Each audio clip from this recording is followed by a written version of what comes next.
Let us read our next stanza. But he is locked in a concrete cell, his strength behind bars, stalking the length of his cage, ignoring visitors. यहाँ पर अब जो poet है वो express कर रहा है उसकी सिचुएशन कॉन्क्रीट सेल में कैसी है. कॉन्क्रीट यानी कंक्रीट से बने हुए, बजरी से बने हुए cell, that means jail, in a prison, okay. But he is looked in a concrete cell, his strength behind bars.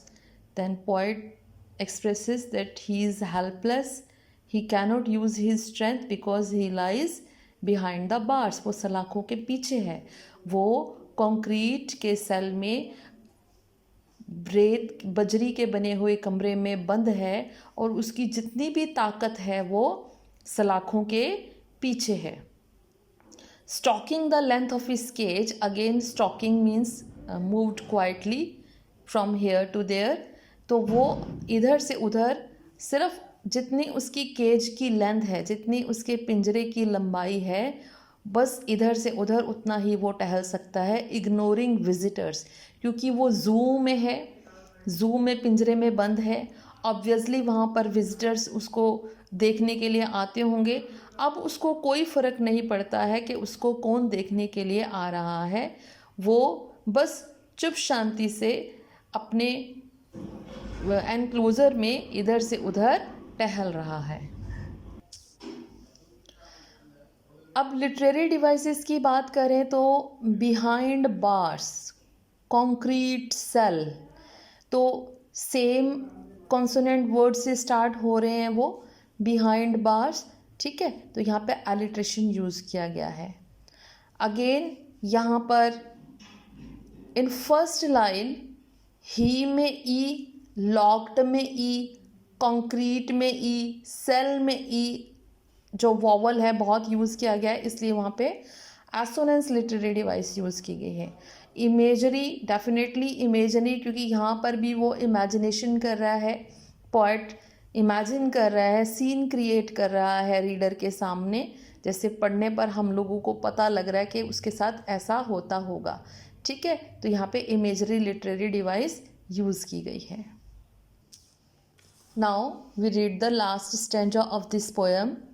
He hears the last voice at night, the patrolling cars, and stares with his brilliant eyes at the brilliant stars. Means कि tiger जो अब सारा दिन visitors उसको देखने के लिए आते हैं, तो रात में भी उन लोगों को कोई भी शांति नहीं मिलती. किस कारण? He hears the last voice at night, that means रात को भी उनको रेस्ट नहीं मिल रहा है. किस वजह से? क्योंकि रात को जो पेट्रोलिंग कार्स होती हैं, पेट्रोलिंग कार्स मतलब जो रात को गश्त पे कारें होती है, पहरा देती हैं ज़ू में, ताकि कोई मिस हैपनिंग तो नहीं हुई है, तो उनकी साउंड भी उन टाइगर को डिस्टर्ब कर रही है, ठीक है. उनकी नॉइज़ से, उन पेट्रोलिंग कार्स की नॉइज़ से टाइगर को बहुत डिस्टर्बेंस हो रही है. दिन में विजिटर्स उनको सोने नहीं देते, आराम नहीं करने देते, और रात को पेट्रोलिंग कार्स की वजह से वो रेस्ट नहीं कर पाते हैं, okay. And stairs with his brilliant eyes, और वो लगातार स्टेयर करता है, टकटकी लगाकर देखता है अपनी ब्रिलियंट आइज़ के साथ, अपनी चमकती हुई आँखों के साथ, एट द ब्रिलियंट स्टार्स, चमकते हुए तारों को देख के शायद वो ऊपर गॉड से ये कंप्लेन कर रहा है, ये कह रहा है कि आखिर मेरे साथ ऐसा क्यों हुआ, मैं इस एनक्लोज़र में मुझे क्यों बंद किया गया, आखिर मुझे यहाँ पर क्यों कैद करके रखा गया है. ओके, आपको ये पोएम समझ आ गई. अब इसकी लिटरेरी डिवाइसेस की बात करते हैं. Again rhyming scheme, night A, cars B, brilliant eyes C, stars B. Cars, stars, B. तो राइमिंग स्कीम इसकी क्या होगी? Rhyming scheme again A B C B. Rhyming scheme ये है, A B C B. Again he hears, H sound से start हो रहा है, सेम कॉन्टिन्यूस, तो एलिट्रेशन है यहाँ पर।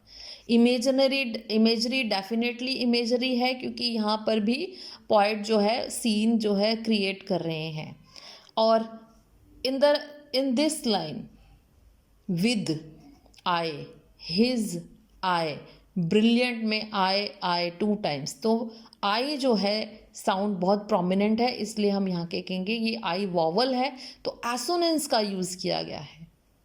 ठीक है, यहाँ पर आइज के बाद जो है कुछ भी पीछे पंक्चुएशन मार्क नहीं है, कॉन्टिन्यू है ये नेक्स्ट लाइन तक। तो एनचैपमेंट एक्चुअली क्या होता है, जब पोएट जो है लगातार एक या दो लाइनों में विदाउट पंक्चुएशन मार्क लाइन को कंटिन्यू रखता है।